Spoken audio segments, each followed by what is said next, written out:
Hi, my name is Vince, and today I'm going to teach you how to paint hands.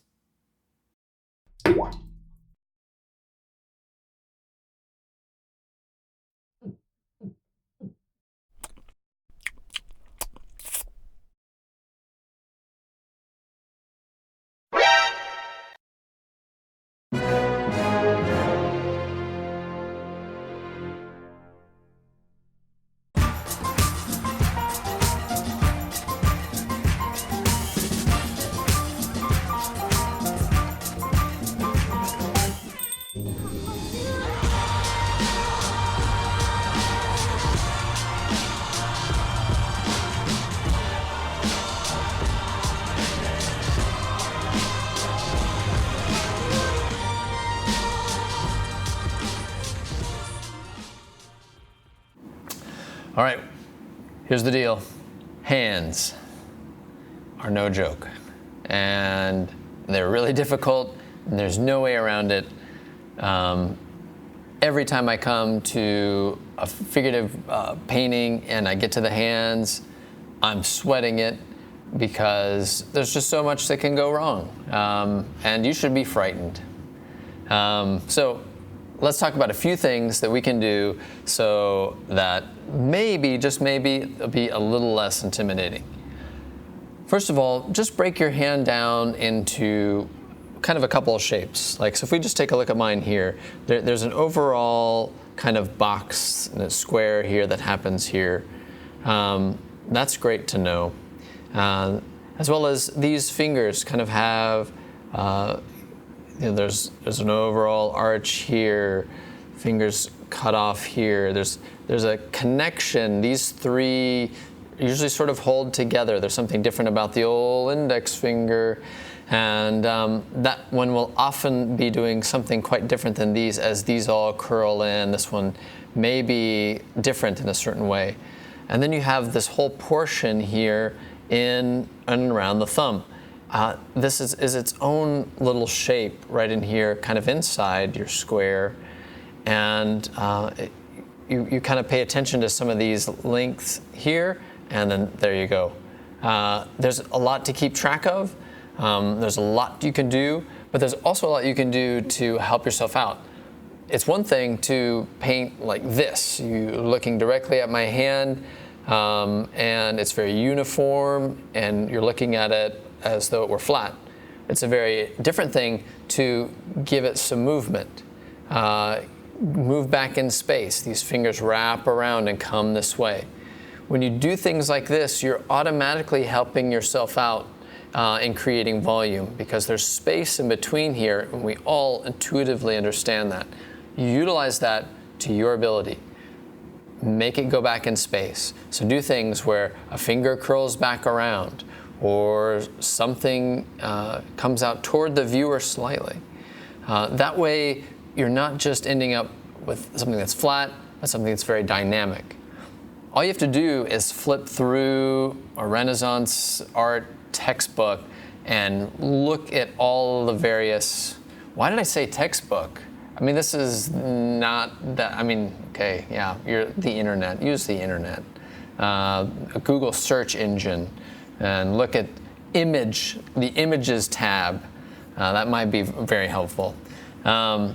But really though, you can see how to create a lot of movement with the hand. And just like our faces are very expressive and we communicate with our faces, we also communicate with our hands. And so it's very important to take the hand and utilize it in a way that best serves your painting. So don't make it boring. Break up the fingers so that they do interesting things.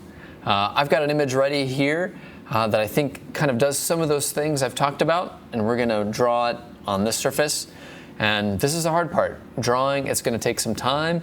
I'm probably going to get it wrong a time or two. I'm going to have to make some adjustments, but I'm going to use my best comparative method, just judging my distances, where does one thing end and another begin, until I get close. And then we'll start some painting. So let's see how the drawing goes. Just like all the other videos you've watched, I'm going to start paying attention to some of the main diagonals that I really like. And I'm going to This is going to be the middle of the thumb, I hope.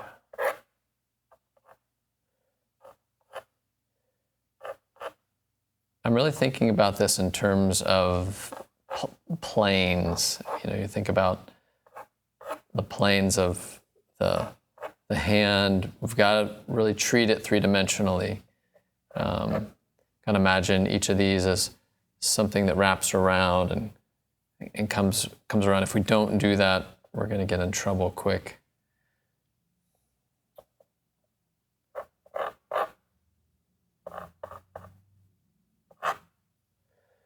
See how that goes. All right, now it's very likely that I'm going to get this wrong, but we're going to go with it anyway. I'm paying attention to the whole shape here. There's a big part of the hand that just kind of goes off in this direction. The palm, where we got a little bit of energy there. Way through the big cushion of the thumb.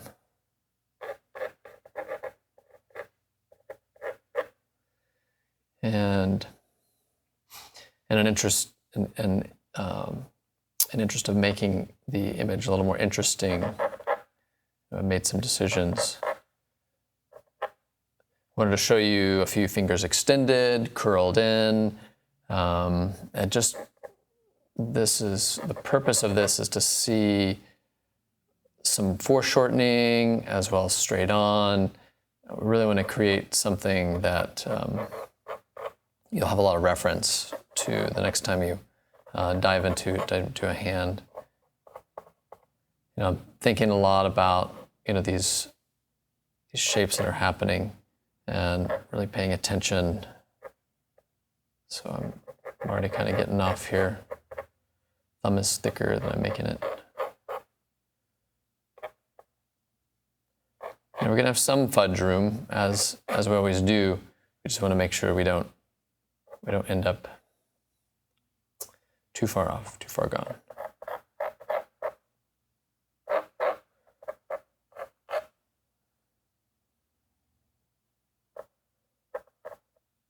There's a connection here. We know that the edge of the hand here is going to connect up into the index finger, so I'm just kind of following that around the first knuckle. Just about there, and it's going back into space just slightly. The finger here. And again, this is just what I'm working from. You know, I can see that, okay, this finger's going to begin going back into space. We're going to use a little bit of a contour line drawing, which each of the digits and each of these individual bones then begin to kind of tell us, so we can utilize each one of these moments to tell, is it going back in space? Then we're going to see the oval, see these lines take us back there, and we're going to utilize the brush stroke just like we did, just like you did when you did the drapery tutorial. Same exact thing. Okay, I'm trying to measure here about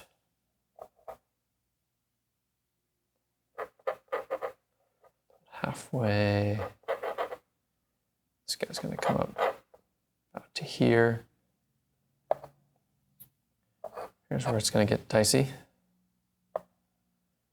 We're going to also work our way in from the other side.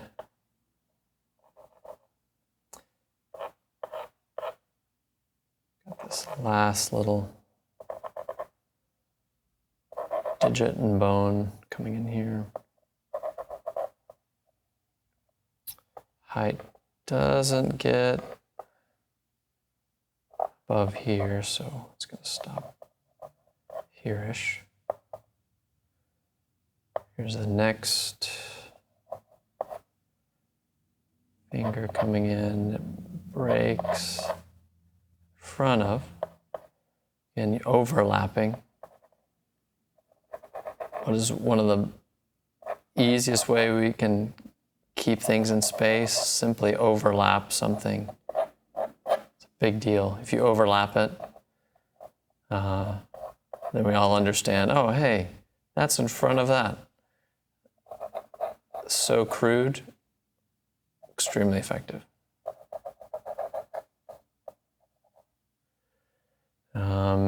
In conjunction of this knuckle, this one is still a little lower. So you know it's going to go too far.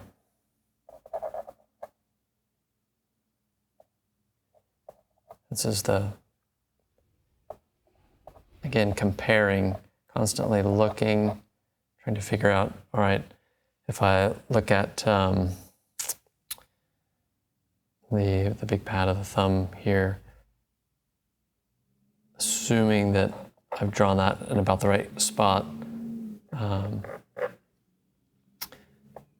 it is about at this point, which looks like it's about right, that we're going to get the biggest break in between our fingers. The middle finger does kind of go back behind just slightly there, and then we're going to get a little bit of a break here.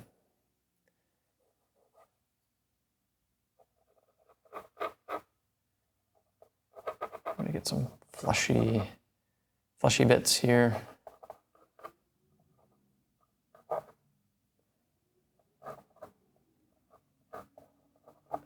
And paying attention to how each one of these little parts moves as a volume is so integral to creating a hand that's believable. I think I've come in a little too far here. I'm going to break this up. Now that I'm looking at it, I don't like it. It's a little thick.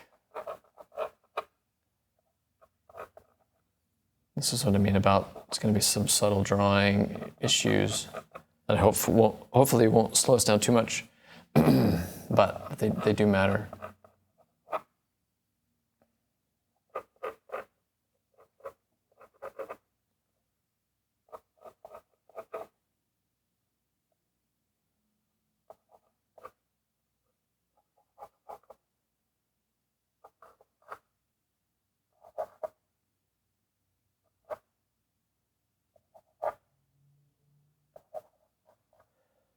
And then I wouldn't worry too much. You know, we're going to describe the fingernails, but again, the fingernails, I want you to think about their sole purpose is to try to tell us where the fingers are going in space.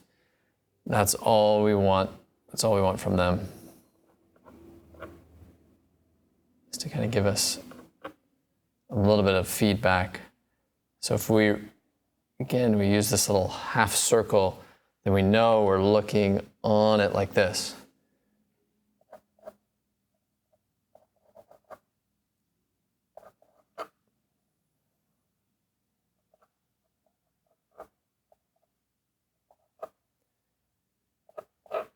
And because this is so hard, I want to encourage you to practice a lot with hands. There's just nothing more important than just doing some practicing. I've made mine just a little wider than it needs to be. But I think I've got a good base that I can begin working from.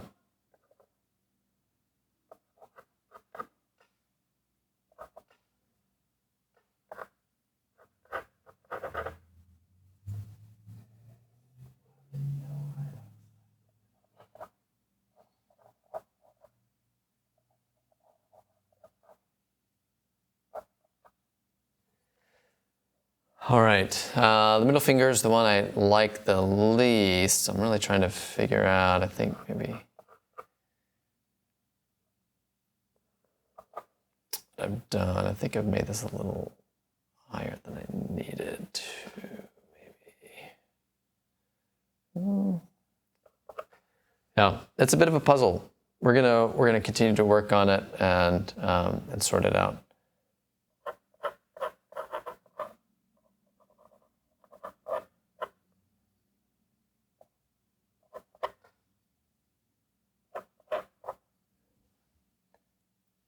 All right. I think we've got a good guide to help us get going.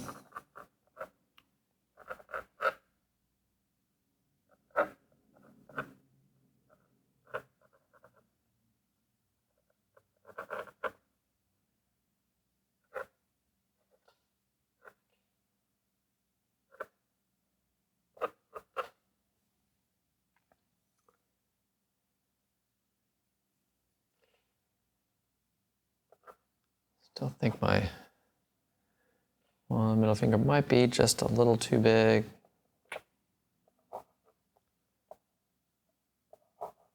Bring it down slightly, I think would be a little more successful. All right, let's give it a shot. Let's get some paint in and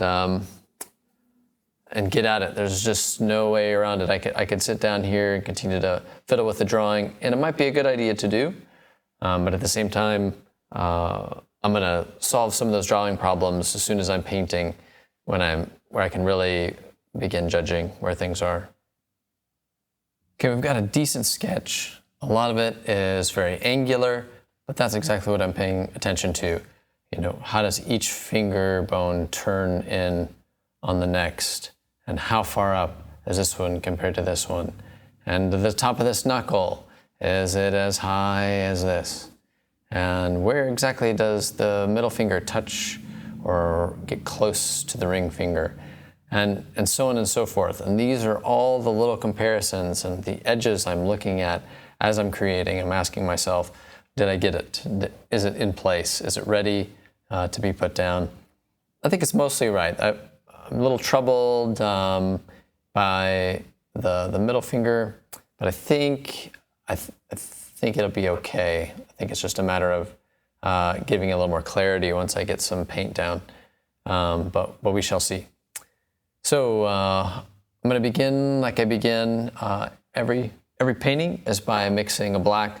I've got black here ready to go. It's a mixture of burnt sienna and ultramarine blue. Got a nice big brush, and the darkest thing on the painting right now is the background. So I'm just going to provide myself a little bit of an outline. That will also give me a moment to really check my drawing. As I do that, I can be paying attention to some of my angles and how far things come. So let's lay that in and then see where we end up.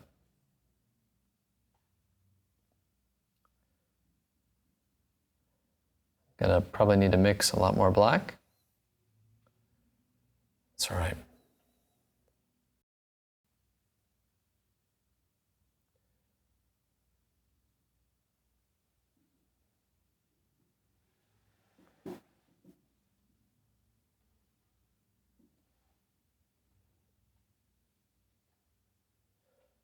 One of the reasons why, I don't give an equation or hey, each finger is this exact length. That's great. Those things can be really helpful, but they are just that. They're good for one vantage point alone. And then after that, what do you do? When you encounter moments of, you've got a funny foreshortened angle, you want to be able to draw things as you see them, not just get caught up in knowing how to do something one way.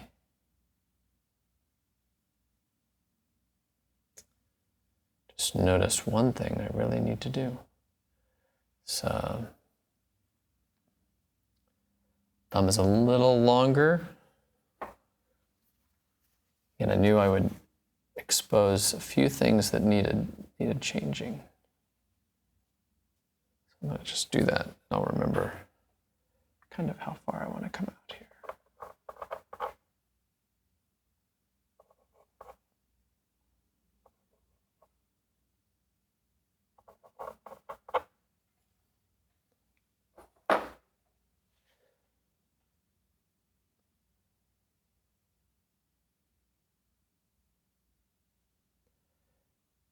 I really need to compare a lot. And so sometimes just a line drawing doesn't quite do what I need it to do. And in the main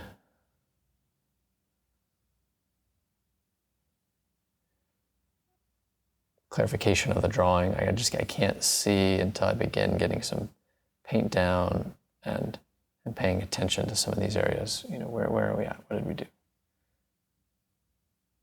How's this going to end up?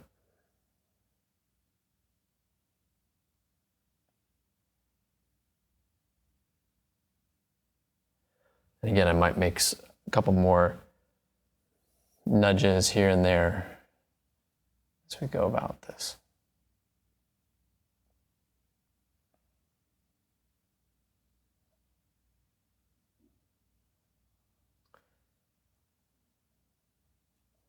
Still thinking very much about each angle.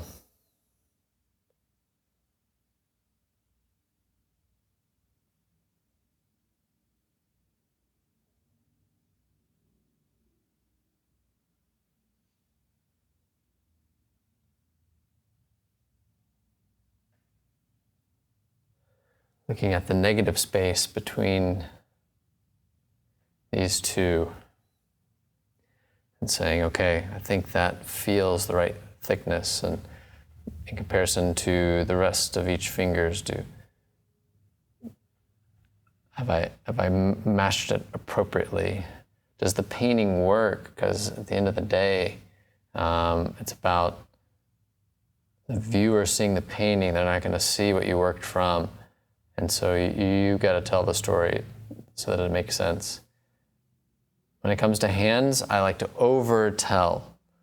And by that, I like to make sure I get an angle that I can see what's happening in all of the fingers. Sometimes if you do a bit of a side pose, something where you would see something like this, okay, we get that. We know what's happening if we just look. But in a painting, that's just going to look strange. That's just the way it is. The burden of proof is always on you as the painter, and you've got to tell the viewer what's happening, and they have to believe it, because they're going to say, oh, that didn't really work. They tried, that nice painter, but they didn't get it. And so I like to overtell the story when it comes to hands, include all digits visible if possible, and make them nice and gestural. As I said earlier, you get the opportunity to tell a story with the hand because we communicate so much with our hands.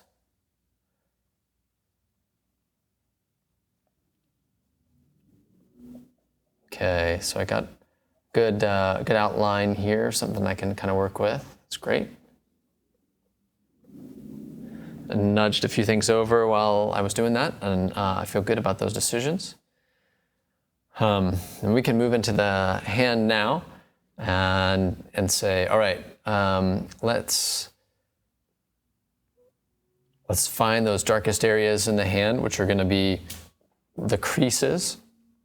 I wanted to cast a few shadows inside the hand too, just for some dynamic light situations, which are always exciting when someone views a painting and we feel what it's like to be in the shadow here of these fingers. Those are all little things I want to capture. So we're going to start by just trying to get into some of those darkest areas. This is quick, intuitive. I'm just mixing some dark, warm darks, because in these creases, it's often very fleshy. It's very warm and fleshy, and we want to feel those. We want to feel those coming together, and so this is a great way to do that, utilizing a really dark, warm value.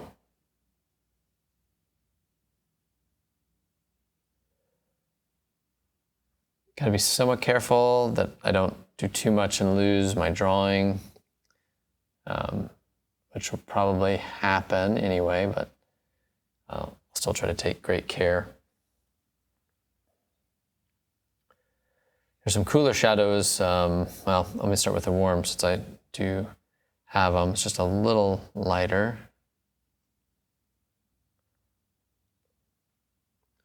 Kind of in here, inside the hand.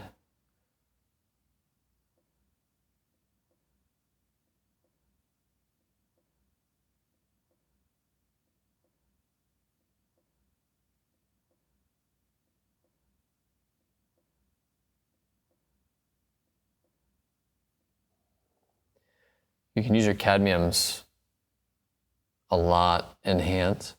You want to take great care still. I mean, we're talking about skin tones, and while there are some pretty saturated colors in the hand, we don't want to get too far away from life.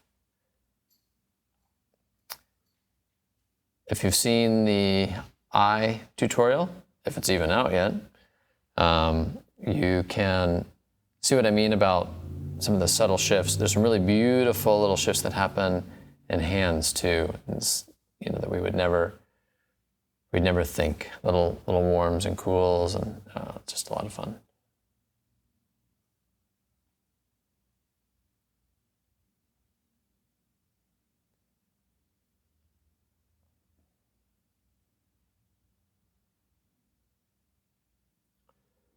I'll try to lay these in as best I can.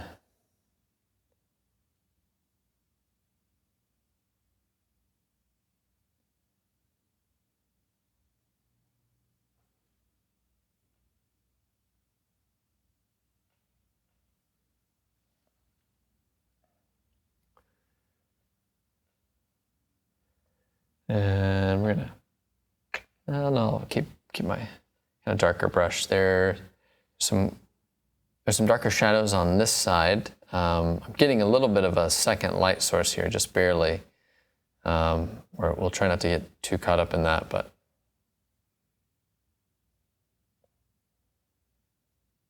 I'm gonna try to paint this where I see it.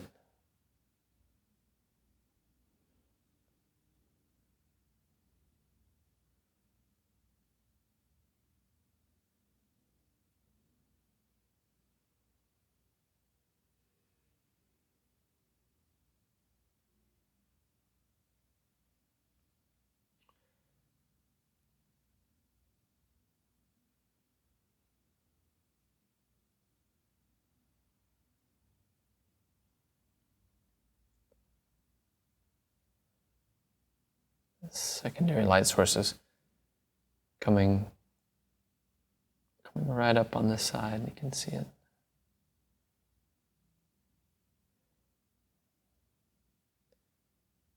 Tell a little bit about it. As best you can, when you're working, try to use only one light source. Don't let yourself you get confused really easily. And it's hard to tell the viewer where things are in space if you get really crazy with the number of light sources. So my recommendation, keep it simple.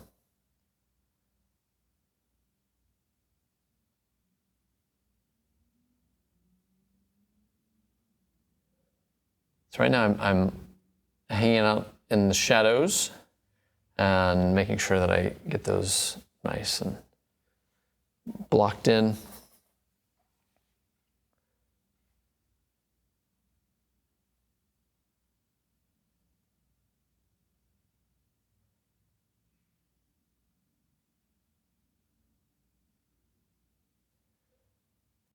Okay, before we move on to some lighter areas, I like to use a couple of different brushes. These flats are really helpful in just filling in large areas. That's what I generally use them for. It's just, I need to get things blocked in so I can begin describing them. They just do a really good job of that. It's really interesting backlighting right over here. I want to make sure that I get, and maybe even exaggerate a bit, we'll see. I'm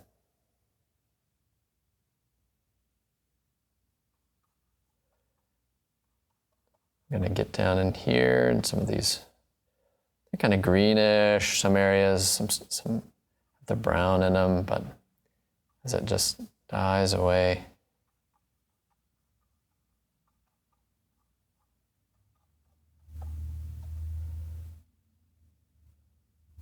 But as it comes into the light, we're going to see some more of the pinks form on the palm. And that's one of those great shifts. It's cooler around the wrist, and then you move into the palm where you see these warm pink fleshy colors, and it's always really exciting.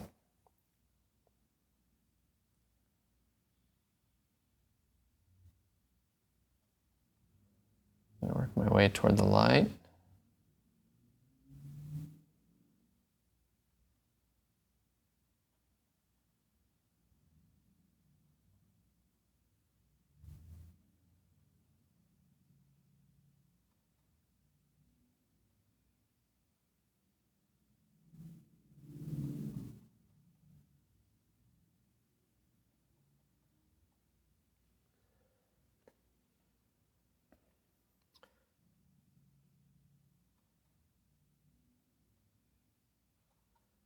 If you can get a decent drawing of hands, then it's exciting because you've got a good basis with which to begin describing your main subject matter. And keep paying attention to those subtle shifts. So here's a big difference right here too. In the palm, this is a really warm area, and then as we get to the soft part around the thumb, it gets cooler. It's kind of a little more purple-y, sometimes green, with all the blood vessels in here. And so I'm going to make sure that I get this light, but also have it be a different temperature. This one's leaning toward red and pink and orange. This one's just going to lean a little more green and purple. And these are really, you don't have to go too far to make that happen. You don't need to add a lot of these things to make that happen. But, and I even see the pink working at the very edge here. Before then, it also kind of piles up here and all this fun folded flesh.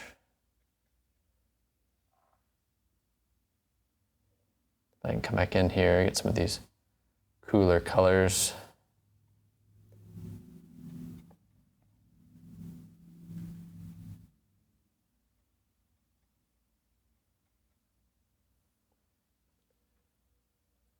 I try to block it in. It's like, again, I do this every time.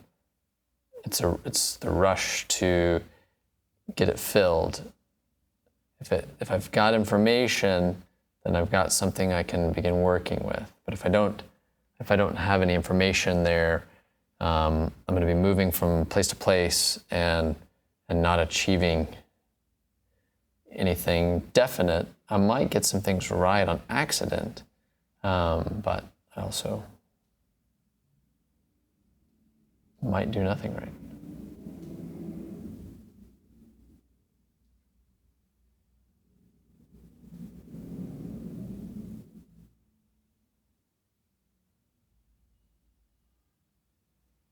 Okay. Booking along.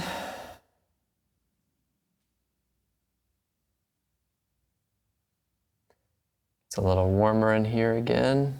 We can feel it. Calluses are a little more pink. The shadows. And on top of this little crest, feel that? How do I see that happening? And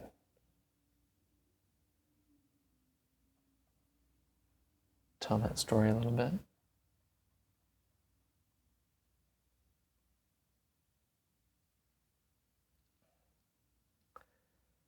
Let's get back to those lighter skin tones. And I wish I could tell you there was, hey, this is the color you should use here, or that, this or that. I just can't quite do that because light situations are different and you never know.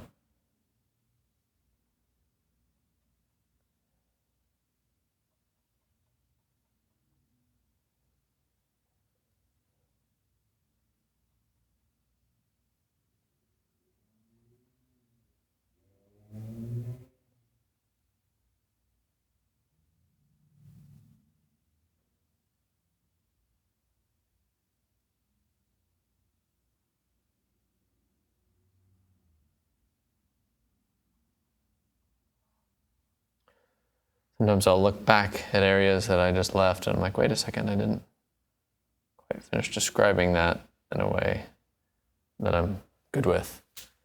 And so I need to rush back.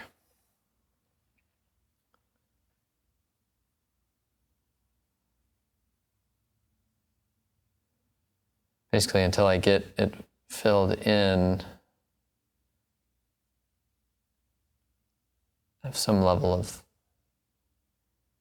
just insecurity.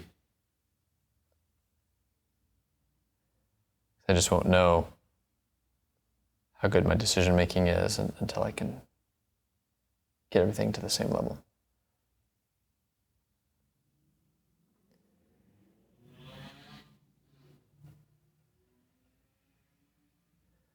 All right, we can move up into the index finger now.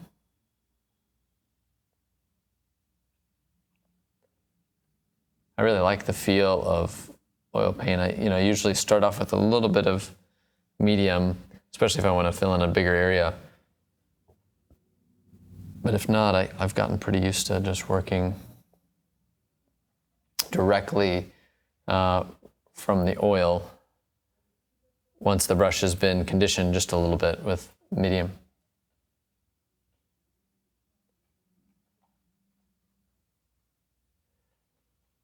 Each one of the fingers is an opportunity to take us somewhere.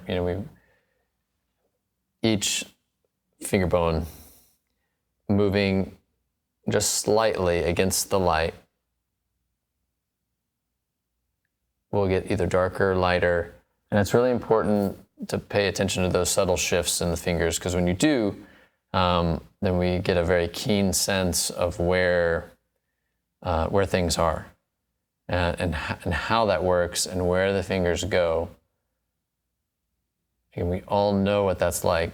We watch our own hands do all sorts of things, whether we realize it or not. And we're used to seeing that.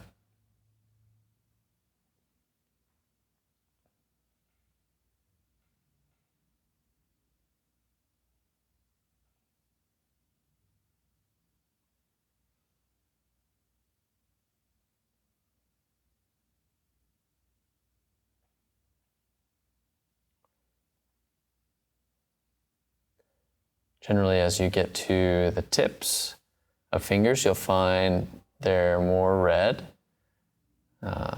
warmer, just part of how it is and how it works for us Caucasians. And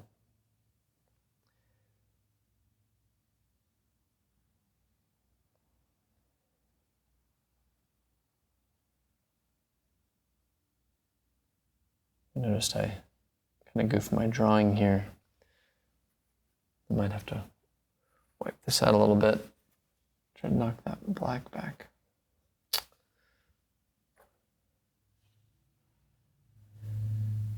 Use your paper towels as needed. You have a nice soft edge there, that's for sure.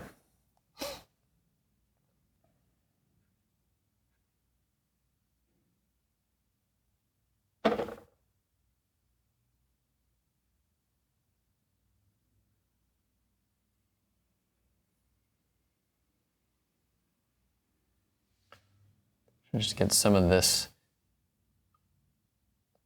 bluer light that's coming in on this side.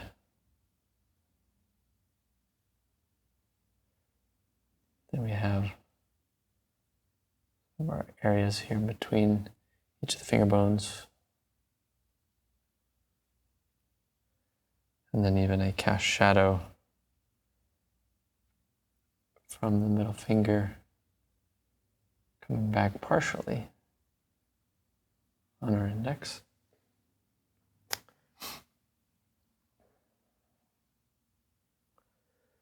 While we're at those shadows, we can add the one that's on the middle finger.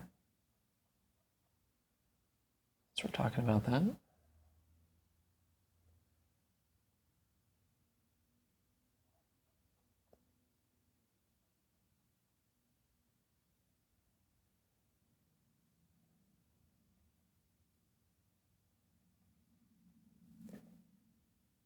And I'm just making my way. I need to get it covered, and it takes a long time. No way around it.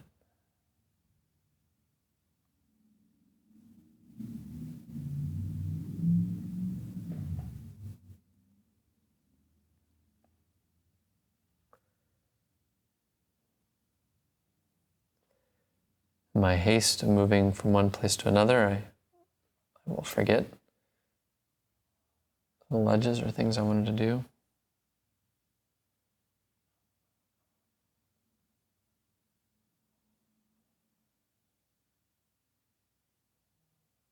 Secondary light source, causing me a little bit of grief.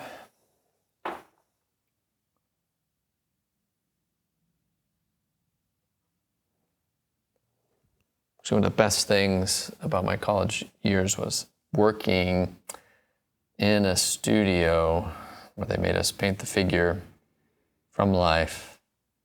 They would cruelly have the skylights open to really blue light that would come in on top. And then we'd have these really warm incandescent bulbs shining from the other side, and it's very difficult. Light scenarios, very difficult, but great practice.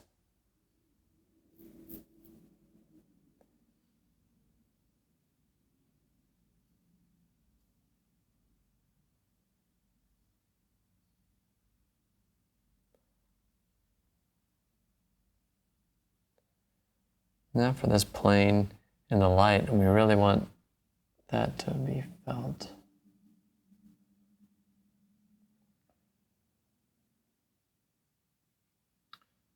I have to redraw this since I redrew the middle finger.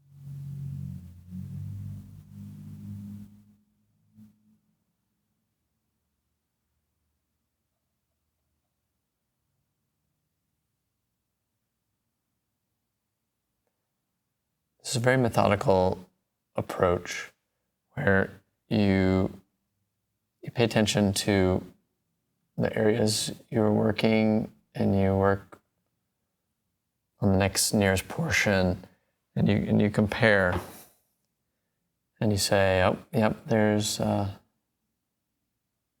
that's definitely warmer, cooler, a little darker, a little lighter. That's why it's good to have the black around, is because I can at least look back to that and say, okay, that's about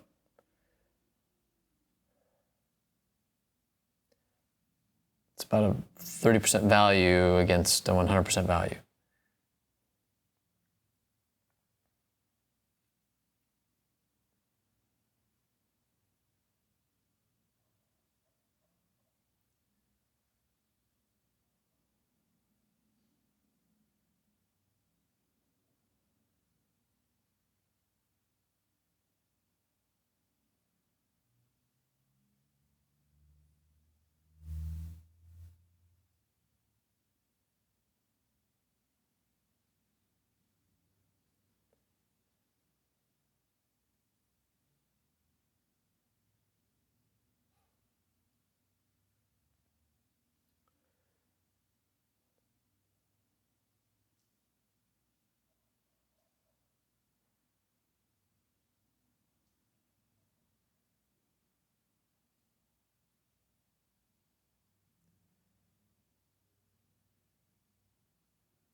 And each one of these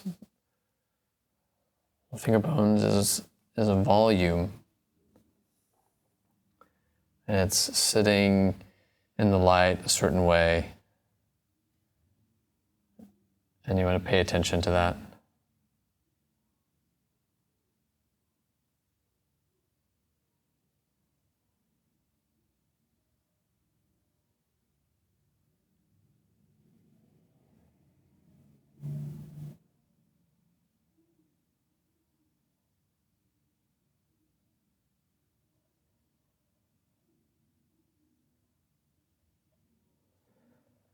All right, we are nearly there.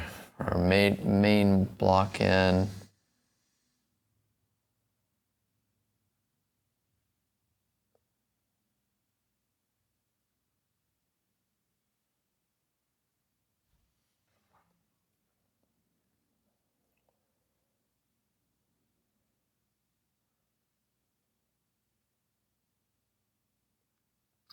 And sometimes you get it wrong. Put something in and you're like, whoa, that's not how that looks. That's okay. We'll come back to it.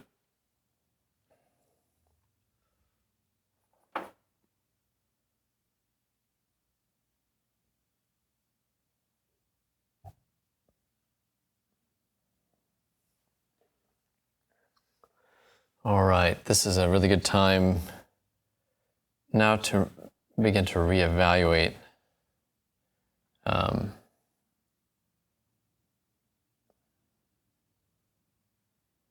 drop down just a little more.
Okay, we've got everything blocked in. This was the quickest way I could just assess some of the skin tones I was seeing, some of the shadows and colors. And in this way, the major volumes are in place. You know, I lean back, unfocus my eyes, look at it, and it's working.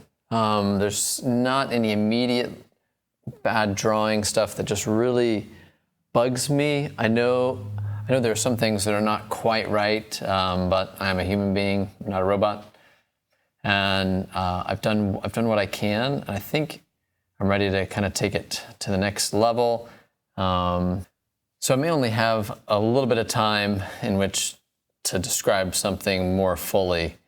I wish I could take a poll right now and ask you all what I should do. But I'm just gonna, I think, decide to hang out right in here, describe part of the palm into a couple of fingers here, and then I'll work my way that way at a later date. But let's kind of just focus in here and see what we can achieve. If it quickly comes together, then maybe we'll move on, but we'll see. We'll give it another hour or so. All right, so here's where I look a little closer and ask myself, all right, what did we get right? What did we get wrong? And how can I get the desired look and feel? So I'm going to come in a little bit where I just didn't quite get all my background color in when I was quickly sketching it out.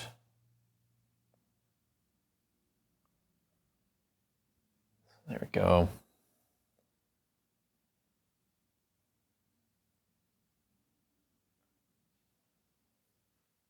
Very good.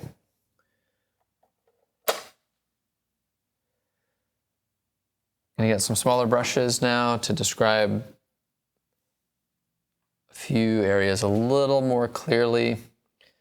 There's a break between pinky and the ring finger, and it just extends a little more, and I want to describe those. Use my buffer to kind of calm it down. I like lost edges. Lost edges, if you want to learn all about those, watch my glass video.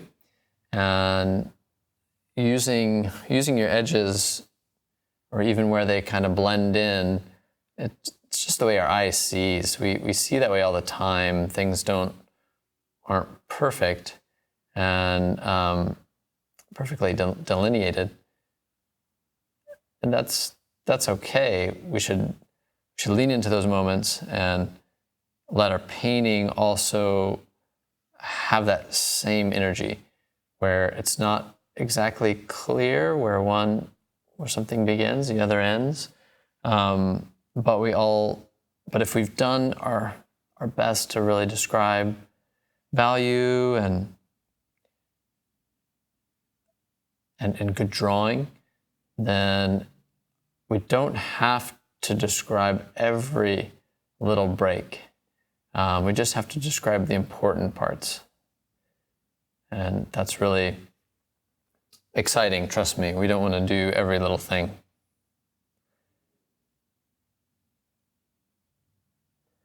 And when it works, and it feels like it's just sitting there, it's so satisfying. So even though hands are hard, you should really learn them.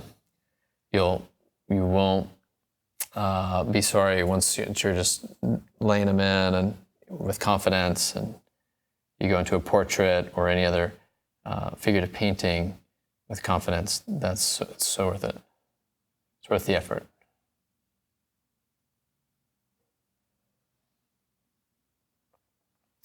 So I really zoom into these areas and pay close attention to what I'm missing, to the point where I'll just kind of begin with this very finger bone of the pinky and the nail, and let's just say we're going to work at this until it's there. We at least have everything blocked in so nothing is too far different, and we're not going to sabotage ourselves that way by miscomparing.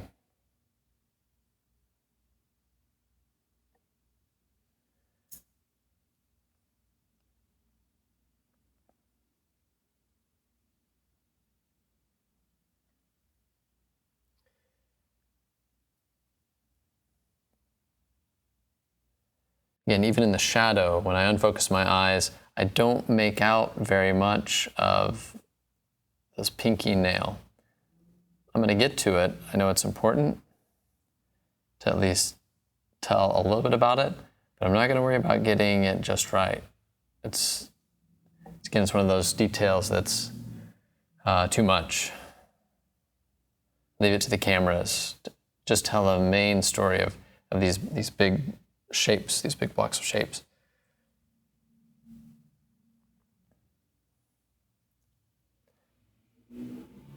When you have one light source, we will understand that all of a sudden a pinky is turned in, and we know that that's no longer light falling on it. And you utilize those moments to begin really feeling this angle into this angle into the light, and we know it would continue on around. Same for this finger too.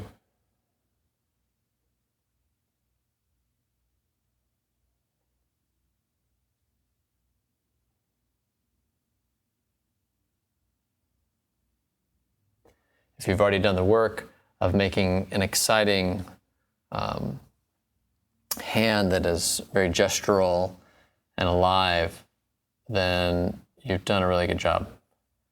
And it's going to keep you going even when there's some frustrations.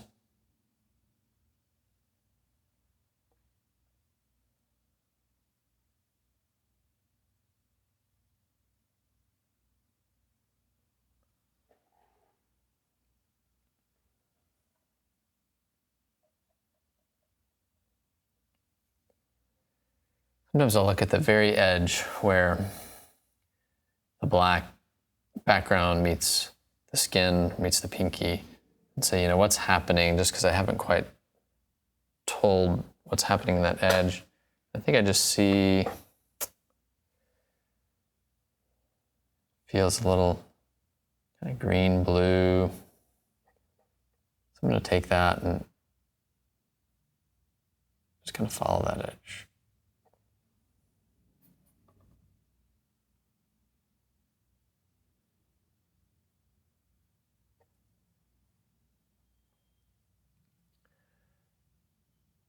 But then the edge looks warmer up here. I use a little bit of the burnt sienna. So we've got some nice digits going on there. I like them. A few things I'd like to be just a little clearer. Here, and interesting enough, there's still some light coming down right on this side of the ring finger, and it just needs to be described. Much like the white of an eye, or nails aren't white. You can kind of describe them a little bit if you want, but don't go overboard. Just the less you do, the better. But you can just do enough. That's my recommendation. Just do enough. And if you're always wondering, well, what's enough? Enough is always, what can you see when you unfocus your eyes? What detail can you actually make out? And then lean into that.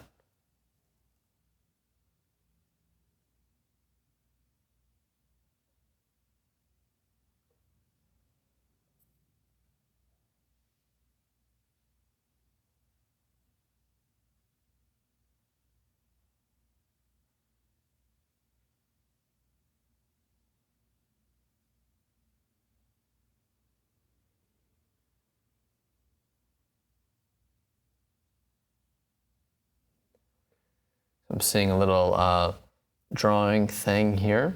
Now that I've gotten into spending a little more time looking at this, I just need to bring up this one just a little higher here. There's a really warm spot because the light is beginning to travel through. We'll see if we can describe that.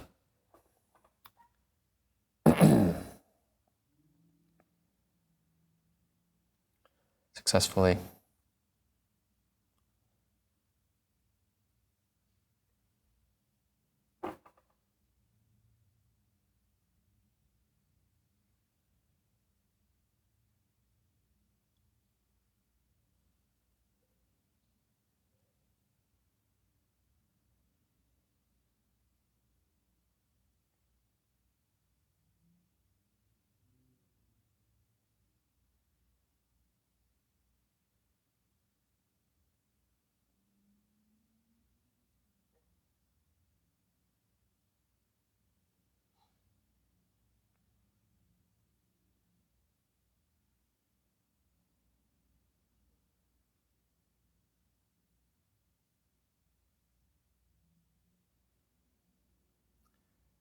A little bit of a shadow from the middle finger up here.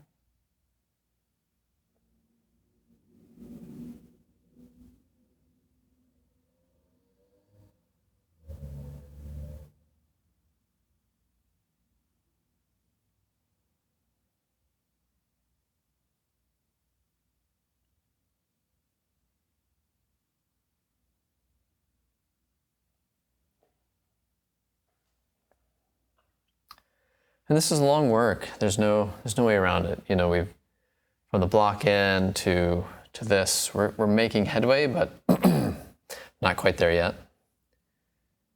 And I just spend a lot of time looking and comparing. You know, what am I missing? What could I do better? And sometimes if it's looking a little blocky and I can't quite tell what's happening, I might get out my buffer brush and just work in a few of these areas and see if I bring any more clarity to it.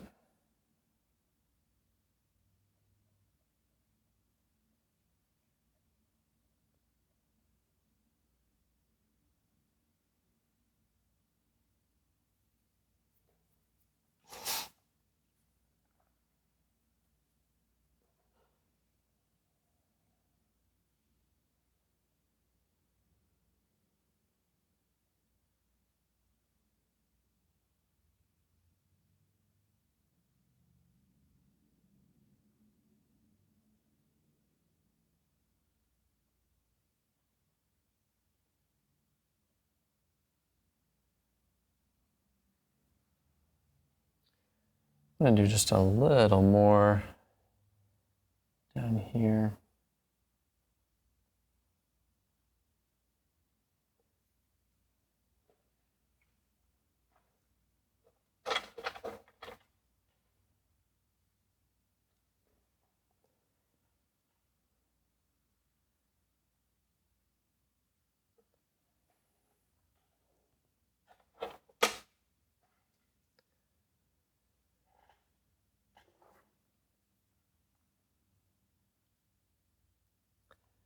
And get out bigger, lighter brush.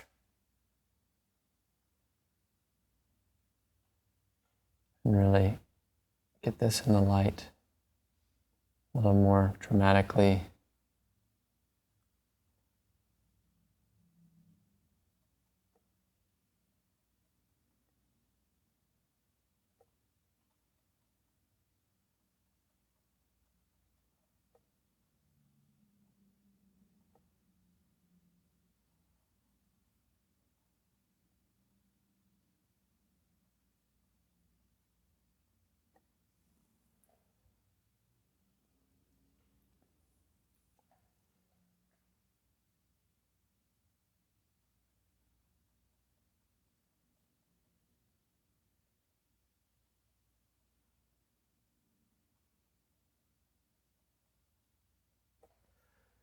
Into paying attention to that edge.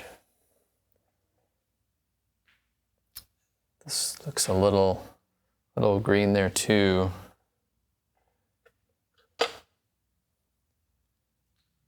Blue, green. As it goes down, appears more warm to me. I don't know. We'll just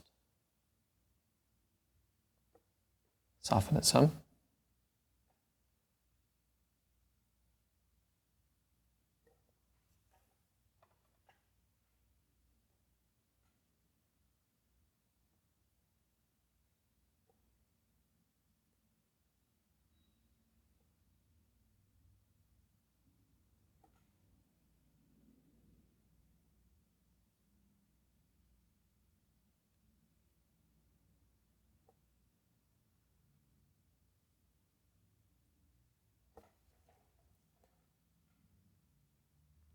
Better watch out. I'm going to get carried away into other things.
Sometimes I just make choices too, because I really want it to feel warm inside here.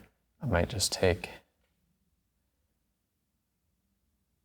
some of these and work this edge in here. That's more of a, not necessarily something I see, but I want there to feel some reflected warmth, as we know would be there in the hand.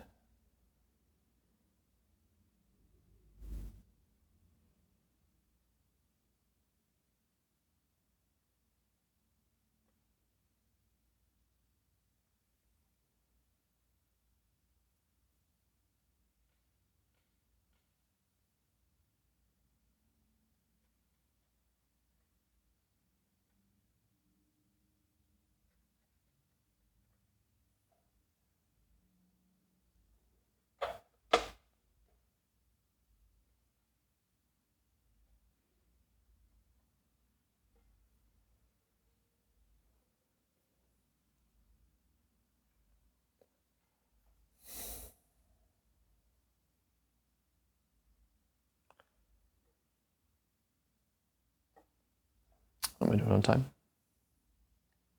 An hour, 20 minutes. 3:30.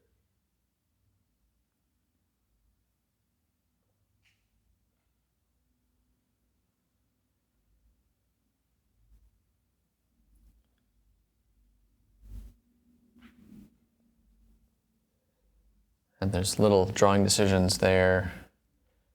Just noting it's a little more rounded than I had depicted it.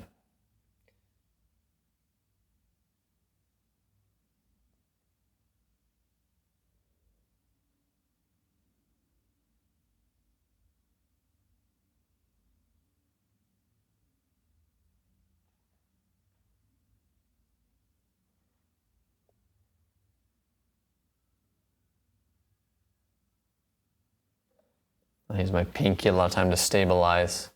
So I'm not using a maul stick, or just fine. Should use one. It's helpful. But then those areas where it's just a little harder to get it, I can create some stabilization that way.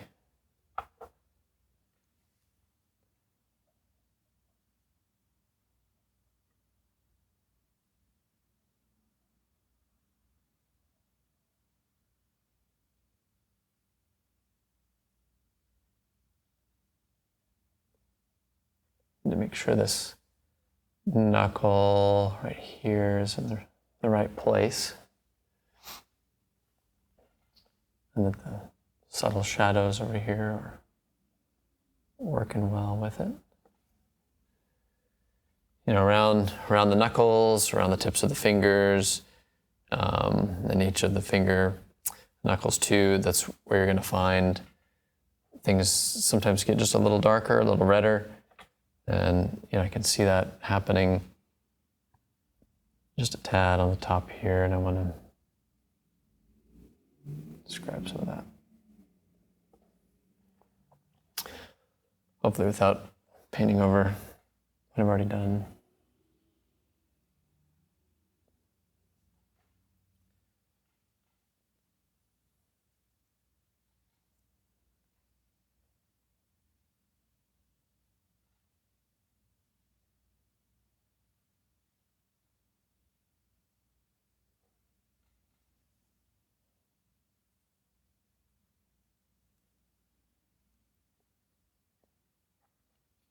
Another little drawing thing I'm noticing in this flesh comes up a little bit here.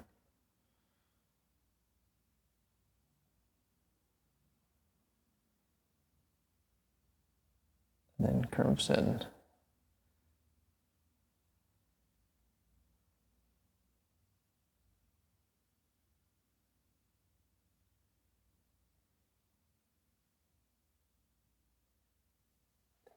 Not sure why it works that way, but that's how the hand is.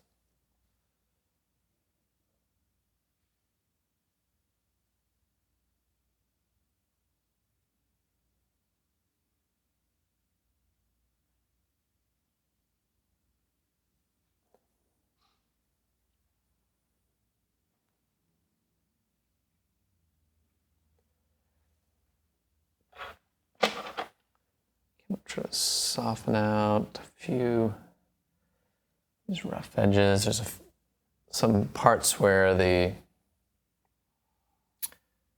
ground layer is still showing through, and just to show you a little bit about the phenomena of simultaneous contrast, this here looks warmer, and then if you look at that same color here that I haven't quite finished around the nail, it appears to be blue. That's only because of all the pinks and the reds around it. You know, this is still the same exact color, but that's what happens when it's surrounded by other things.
Here's where the time just slips away. There's no quick way to do this, at least not for me.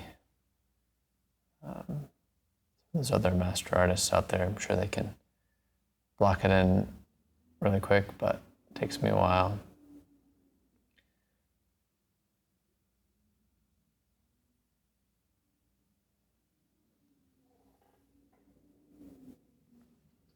Again, trying to stay focused mostly on this area.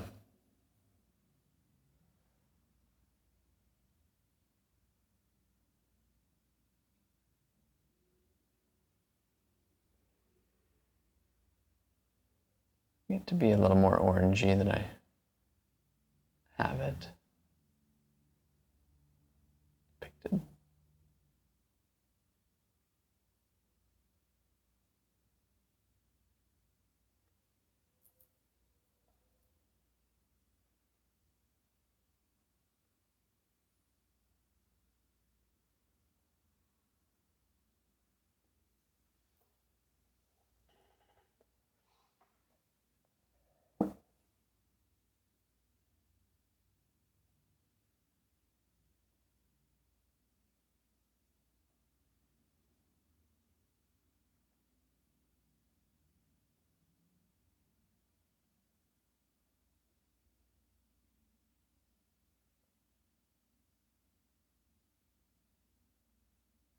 Try to provide a little more clarity in here.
So because I'm not painting every single little crease and everything I see, I'm having to make some decisions about what ought to be shown, what is the necessary information, and what is just enough information to tell us what we already know about a hand. We already know that there's lots of creases in the center, and frankly throughout. And do I want to paint every single one of those? I could, and we could take this into 20 hours. But instead, I'm going to focus on the most important bits of information so that we really feel like we still have those creases, even if they're not quite delineated very clearly. So it still feels like what we understand to be a hand, but also has the limitations of painting present. We're trying to work within a painter's ability to recreate what they see, not a photograph. And so that, for me, is always going to be choosing some information to include, some information to not include.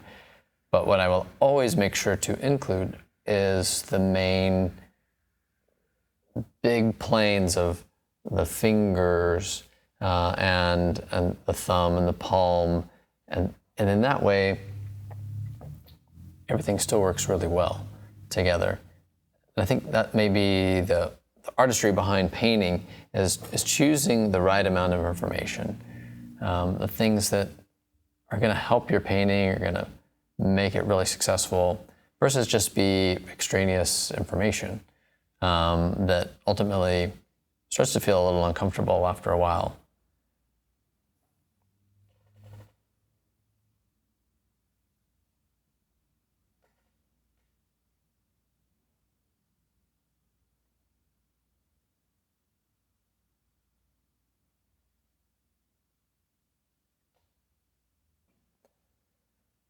I'm fairly satisfied with this, so I'm going to move into just finishing this to some degree so that we have, since it is touching here, that just feels like it will flow better into that area, which I may have to take a little more care in as I move toward it.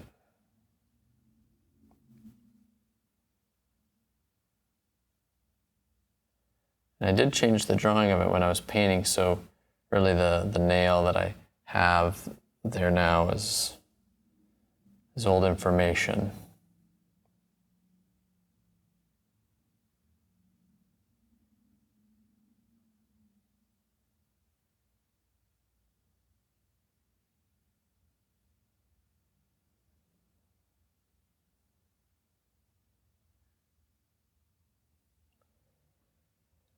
The quicker I can get that kind of blocked in and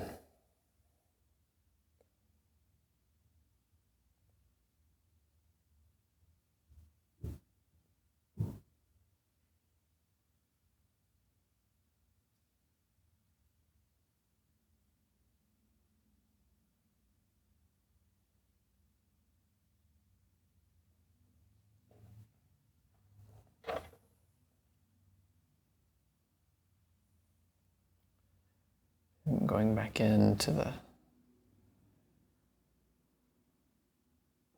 paying a little more attention at how this works.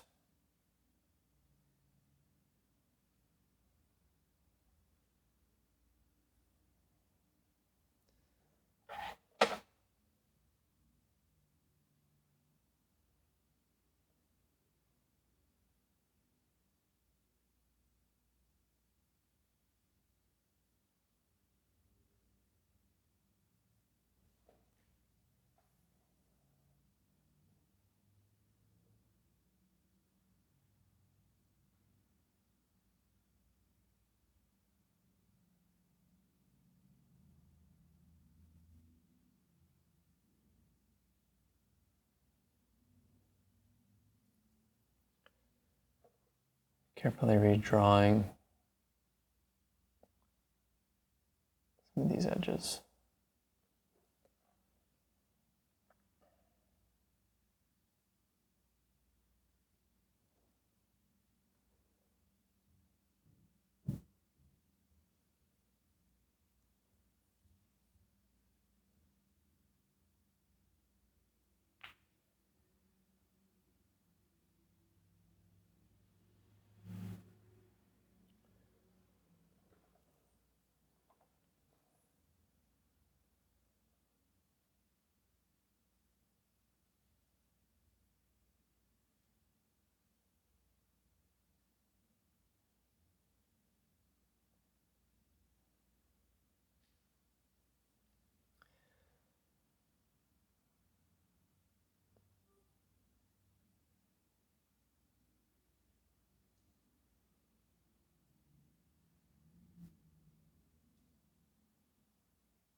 And when we get to the tips that are a little warmer, and also sometimes a little more transparent because we're getting to just some pretty thin flesh,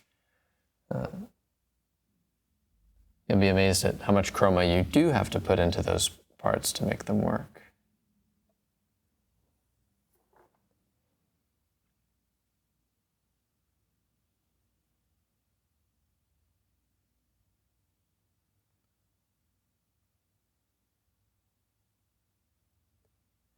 And edges can be a great place to put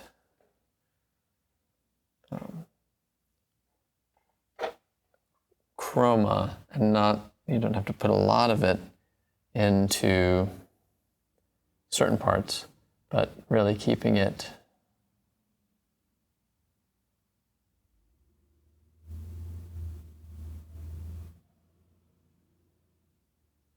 to the edges can really help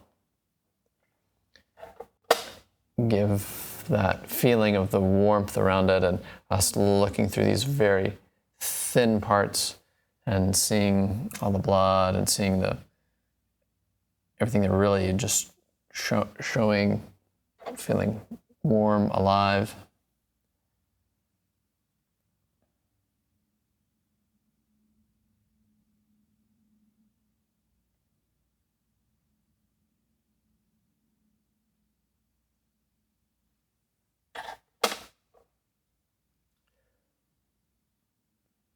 I knew the middle finger was the problem child, and it certainly has been. Little bits of information here and there that I just need to add to get it back to feeling like it belongs with the rest.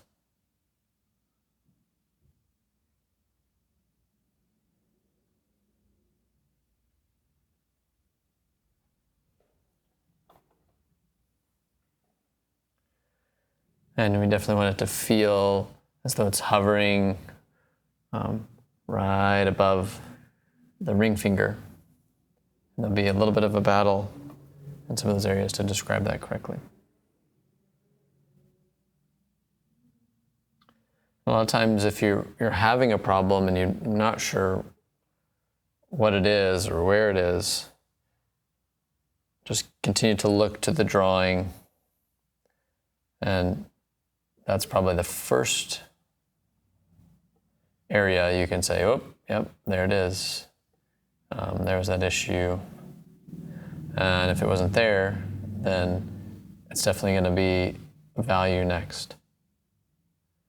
So check your drawing, check your value.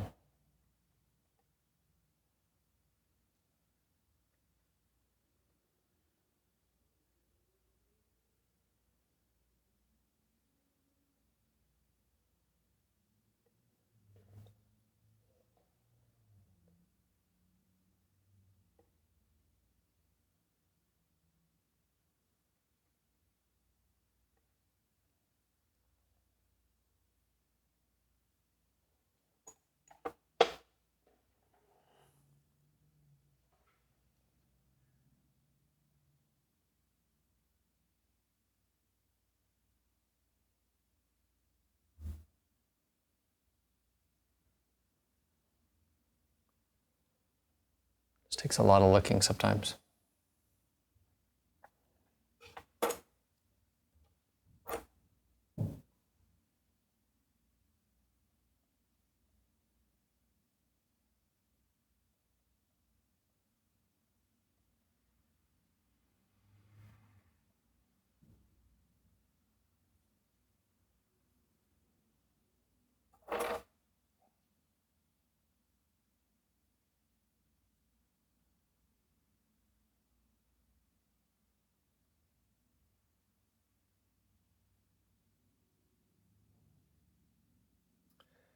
And then sometimes you do something and you're like, whoa, that looks really weird.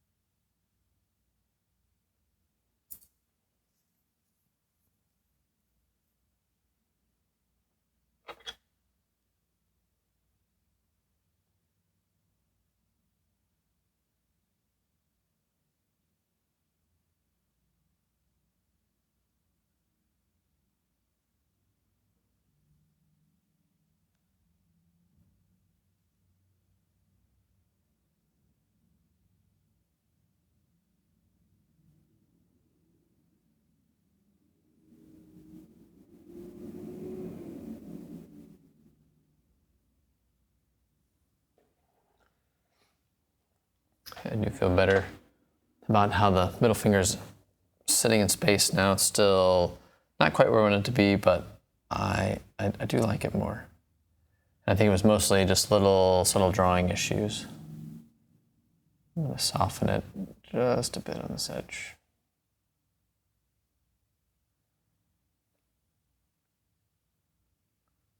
There's a little bit of another shadow starting on it right here. This is very complex light scene, even with just adding one more light source. Avoid it if you can.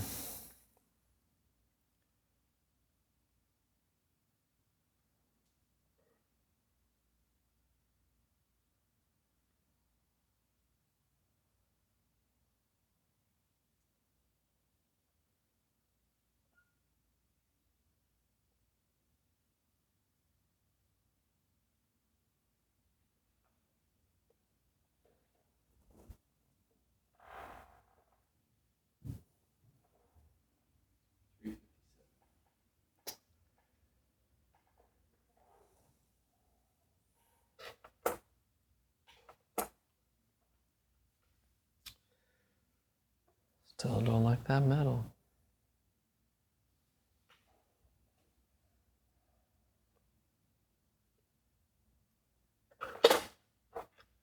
I'm always guessing at what it might be. This might be that this is still a little too big. It's better.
Well, we spent another hour just kind of handling this main area here and achieving a little more clarity in each finger. I'm mostly satisfied with it. The reality is hands take a good long time, and the goal is to really make you feel the volume of each finger. And make sure you give yourself enough space to make hands bigger if you can, so that you can model each finger. You can really capture the subtleties. There's a lot of great color and edges and all sorts of things you can play with. The folds are a lot of fun. And I think that's the big part. Don't, as hard as the subject matter is, don't let it defeat you. With careful drawing or with other drawing aids, you can get a good base drawing down and then begin looking at the color and shadow and finding all those subtleties that are just really nice about hands. We talk so much with these, it's really great. Hope this was helpful, and thanks again for watching.